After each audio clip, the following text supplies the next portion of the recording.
Hello বন্ধুরা, আজকে আমি আপনাদেরকে দেখাবো কিভাবে আপনার যে ফেসবুক আইডিটা আপনি ইউজ করছেন সেটা আপনি মারা যাওয়ার পর কিভাবে সেটা অটোমেটিকলি ডিলিট করবে ফেসবুক কোম্পানি। এখন কথা হচ্ছে কিভাবে ফেসবুক কোম্পানি বুঝবে যে আপনি মারা গিয়েছেন।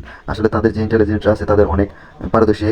যখন আপনার থাকা বন্ধু বান্ধব যখন আপনার ছবি বা আপনার কমেন্ট বা আপনাকে ট্যাগ করবে যে আপনি মারা গেছেন বা এরকম কোনো পোস্ট করবে, তারা যখন এই পোস্টটা অধিক হয়ে যাবে তখন ফেসবুক এজেন্টরা তারা বুঝতে পারে যে এই লোকটি আর বেঁচে নেই, তখন তারা এটা অটোমেটিকলি ফেসবুক আইডিটি ডিলিট করে দেয়। তো চলুন আমি দেখাচ্ছি কিভাবে অপশনটা অন করবেন। চিহ্নটি ফেসবুকে ক্লিক করে দিলাম।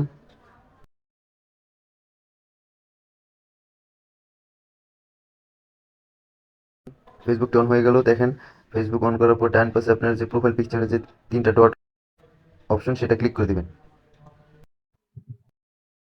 ডান পাশে দেখেন লাল মার্ক করা সেটিং বাটনটা ক্লিক করে দিবেন। সেটা এসে পড়ছে। এখন এখানে দেখেন লেখা আছে পার্সোনাল ডিটেলস, লাল মার্ক করা অপশনটা ক্লিক করে দিবেন।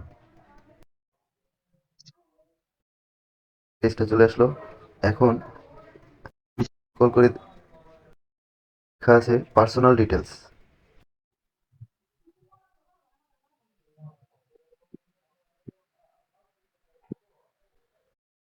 পার্সোনাল ডিটেলস লাল মার্ক করা অপশনটি ক্লিক করে দিবেন। চলে আসছে। এখন দেখেন নিচে লেখা আছে account ownership and control, Lal mark করা এই অপশনটা ক্লিক করবেন।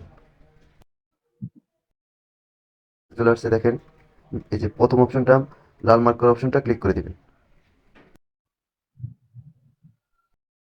প্রোফাইলটা শো করছে, আপনার প্রোফাইলটা ক্লিক করে দিবেন। চলে আসছে। দেখেন একটু নিচে দিয়ে গেলে দেখা যাবে লেখা আছে ডিলেট আফটার ডেট, ক্লিক করে দিবেন। তারপর নেক্সট বাটনে ক্লিক করবেন, তারপর সেভ বাটনে ক্লিক করবেন। তো আপনার কাজ সম্পূর্ণ।